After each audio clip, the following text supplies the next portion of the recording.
CM ಡಿಸಿಎಂಗೆ ಬುಲಾವ್, ಸಂಪುಟಕ್ಕೆ surgery ಆಗುವಂತ ಲಕ್ಷಣಗಳು ಕಾಣಿಸ್ತಾ ಇದೆ. ಹೆಚ್ಚಿನ ಮಟ್ಟದಲ್ಲಿ ಸಂಪುಟ ಸರ್ಜರಿ ಆಗಬಹುದು. ಸಚಿವ ಸಂಪುಟ ಪುನಾರಚನೆ ಬಗ್ಗೆ ಚರ್ಚೆ ನಡೆಯುವಂತ ಸಾಧ್ಯತೆ ಇದೆ. ಹೈಕಮಾಂಡ್ ಸಭೆಯಲ್ಲಿ ಈ ಸಚಿವ ಸಂಪುಟ ಪುನಾರಚನೆ ಬಗ್ಗೆ ಚರ್ಚೆ ಆಗುವ ಸಾಧ್ಯತೆ ಇದೆ. ರಾಜ್ಯ ಕಾಂಗ್ರೆಸ್ನಲ್ಲಿ ಏನೋ ಒಂದು ಬದಲಾವಣೆ ಆಗೋದಂತೂ ಪಕ್ಕ, ಭಾರಿ ಬದಲಾವಣೆ ಆಗೋದು 100% ಫಿಕ್ಸ್. ಕೆಪಿಸಿಸಿ ಅಧ್ಯಕ್ಷ ಸ್ಥಾನ ಬದಲಾವಣೆ ಬಗ್ಗೆನೂ ಚರ್ಚೆ ಆಗ್ತಾ ಇದೆ. ಸತೀಶ್ ಜಾರಕಿಹೊಳಿ ಅವರಿಗೆ ಅಧ್ಯಕ್ಷ ಸ್ಥಾನ ಒಲಿಯಬಹುದಾದಂತ ಸಾಧ್ಯತೆಗಳಿದಾವೆ. ಈಗಾಗಲೇ ದೆಹಲಿಗೆ ಸತೀಶ್ ಜಾರಕಿಹೊಳಿ ಕೂಡ ಹೊರಟಿದ್ದಾರೆ. ಸಂಘಟನಾತ್ಮಕ ದೃಷ್ಟಿಯಿಂದ ಬದಲಾವಣೆ ಮಾಡುವ ಸಾಧ್ಯತೆ ಇದೆ.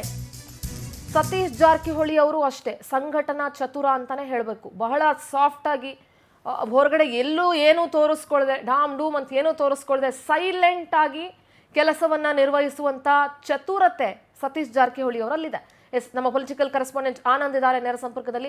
ಆನಂದ್, ಸತೀಶ್ ಜಾರಕಿಹೊಳಿ ಅವರು ಹೇಳ್ತಾ ಇದ್ರು, ನಾನು ಮುಖ್ಯಮಂತ್ರಿಗಳ ಆಕಾಂಕ್ಷಿ, ಬಟ್ 2028ಕ್ಕೆ ನಾನು ಫಿಕ್ಸ್ ಆಗ್ಬಿಟ್ಟಿದ್ದೀನಿ ಅನ್ನುವಂತ ಮಾತನ್ನು ಹೇಳ್ತಾ ಇದ್ರು. ಬಟ್ ಕೆಪಿಸಿಸಿ ಅಧ್ಯಕ್ಷ ಸ್ಥಾನದ ಫ್ರಂಟ್ ರನ್ನರ್ ಕೂಡ ಹೌದು. ಡಿಕೆಶಿಗೆ ಯಾರಾದ್ರೂ ಒಬ್ರು ಕೌಂಟರ್ ಕೊಡಬಹುದಾದಂತಹ ನಾಯಕ ಅಂತಂದ್ರೆ ಸತೀಶ್ ಜಾರಕಿಹೊಳಿ ಅಂತ ಹೇಳಲಾಗ್ತಾ ಇದೆ. ಸದ್ಯ ಇದ್ರ ಬಗ್ಗೆ ಏನ್ ಹೇಳ್ತೀರಿ? ಅವ್ರಿಗೇನಾದ್ರೂ ಕೆಪಿಸಿಸಿ ಅಧ್ಯಕ್ಷ ಸ್ಥಾನ ಸಿಗುತ್ತಾ, ಹೇಗೆ? ಸಿಂಧೂರ, ಮೊದಲಿಂದಲೂ ಕೂಡ ಡಿ.ಕೆ. ಶಿವಕುಮಾರ್ ಅವರಿಗೆ ಮೂರು ಖಾತೆಗಳು ಯಾಕೆ ಇರಬೇಕು ಅಂತ ಧ್ವನಿ ಎತ್ತಿದೆ ಸತೀಶ್ ಜಾರಕಿಹೊಳಿ ಅವರು. ಜೊತೆ ನಂತರ ಪರಮೇಶ್ವರ್ ಅವರು, ಕೆ.ಎನ್. ರಾಜಣ್ಣ, ಮಹದೇವಪ್ಪ ಇವರೆಲ್ಲರೂ ಕೂಡ ಸೇರ್ಕೊಂಡು ಹೈಕಮಾಂಡ್ ಮೇಲೆ ಪದೇ ಒತ್ತಡವನ್ನ ತರ್ತಾ ಇದ್ರು. ಡಿ.ಕೆ. ಶಿವಕುಮಾರ್ ಅವರ ಒಂದು ಅವಧಿ ಮುಕ್ತಾಯವಾಗಿದೆ, ಅವರನ್ನ ಕೆಪಿಸಿಸಿ ಅಧ್ಯಕ್ಷ ಸ್ಥಾನದಿಂದ ಬಿಡುಗಡೆ ಮಾಡಿ ಹೊಸಬರನ್ನ ನೇಮಕ ಮಾಡಿ ಅನ್ನೋ ಒತ್ತಾಯವನ್ನು ಕೂಡ ಮಾಡ್ತಾ ಇದ್ರು. ಈ ನಿಟ್ಟಿನಲ್ಲಿ ಸಿಎಂ ಸಿದ್ದರಾಮಯ್ಯನವರು ಕೂಡ ಸತೀಶ್ ಜಾರಕಿಹೊಳಿ ಅವರಿಗೆ ಕೆಪಿಸಿಸಿ ಅಧ್ಯಕ್ಷ ಕೊಡಿಸೋದಕ್ಕೆ ಬಹಳಷ್ಟು ಒಂದು ಕಸರತ್ತನ್ನ ನಡೆಸಿದ್ರು. ಸುರ್ಜೇವಾಲಾ, ಖರ್ಗೆ ಮತ್ತೆ ಕೆ.ಸಿ. ವೇಣುಗೋಪಾಲ್ ಜೊತೆನೂ ಕೂಡ ಒಂದಷ್ಟು ಮಾತುಕತೆ ಸಿಎಂ ಸಿದ್ದರಾಮಯ್ಯ ನಡೆಸಿದ್ರು. ಈಗ ಅಂತಿಮವಾಗಿ ಸಿಎಂ ಡಿಸಿಎಂ ಜೊತೆಗೆ ಸತೀಶ್ ಜಾರಕಿಹೊಳಿ ಅವರನ್ನು ಕೂಡ ದೆಹಲಿಗೆ ಕರೆಸಿಕೊಂಡಿರ್ತಕ್ಕಂಥದ್ದು ತೀವ್ರ ಕುತೂಹಲಕ್ಕೆ ಕಾರಣ ಆಗಿರ್ತಕ್ಕಂಥದ್ದು. ಡಿ.ಕೆ. ಶಿವಕುಮಾರ್ ಅವರನ್ನ ಕೆಪಿಸಿಸಿಯಿಂದ ಕೆಳಗಡೆ ಇಳಿಸಿ ಆ ಒಂದು ಸ್ಥಾನಕ್ಕೆ ಸತೀಶ್ ಜಾರಕಿಹೊಳಿ ಅವರನ್ನ ನಿಲ್ಲಿಸತಕ್ಕಂಥ, ಅಂದ್ರೆ ಅವರನ್ನ ಅಧ್ಯಕ್ಷರನ್ನಾಗಿ ಮಾಡ್ತಕ್ಕಂಥ ನಿಟ್ಟಿನಲ್ಲಿ ತೀರ್ಮಾನವನ್ನ ಕೈಗೊಳ್ತಕ್ಕಂಥ ಒಂದು ಸಾಧ್ಯತೆನೂ ಕೂಡ ಇದೆ. ಯಾಕೆಂದ್ರೆ ಮುಂದೆ ಜಿಲ್ಲಾ ಪಂಚಾಯಿತಿ, ತಾಲೂಕು ಪಂಚಾಯಿತಿ ಚುನಾವಣೆಗಳು ಬರ್ತಾ ಇದೆ. ಜೊತೆಗೆ 2028ರ ಚುನಾವಣೆಗೂ ಕೂಡ ಈಗಿನ ಸಜ್ಜಾಗಬೇಕಾದಂತ ಒಂದು ಅನಿವಾರ್ಯತೆನೂ ಕೂಡ ನಿರ್ಮಾಣ ಆಗಿರ್ತಕ್ಕಂಥದ್ದು. ಇದೇ ಅಲ್ಲದೆ ಪಕ್ಷದಲ್ಲಿ ಮೂರು ಖಾತೆಗಳು ಒಬ್ಬೊಬ್ಬರಿಗೆ ಇರತಕ್ಕಂಥದಕ್ಕೂ ಕೂಡ ಬಹಳಷ್ಟು ಒಂದು ವಿರೋಧ ವ್ಯಕ್ತವಾಗ್ತಾ ಇದೆ. ಹಾಗಾಗಿ ಅಂತಿಮವಾಗಿ ರಾಹುಲ್ ಗಾಂಧಿ ಅವರು ಒಂದು ಉದ್ದಟವಾದಂತಹ ಜೊತೆಗೆ ಒಂದು ಕಠಿಣವಾದಂತಹ ಒಂದು ನಿರ್ಧಾರವನ್ನ ತೆಗೆದುಕೊಂಡು ಕೆಪಿಸಿಸಿ ಅಧ್ಯಕ್ಷ ಸ್ಥಾನದಿಂದ ಡಿ.ಕೆ. ಶಿವಕುಮಾರ್ ಅವರನ್ನ ಕೆಳಗಿಳಿಸತಕ್ಕಂಥ ಒಂದು ಸಾಧ್ಯತೆಯೂ ಇದೆ.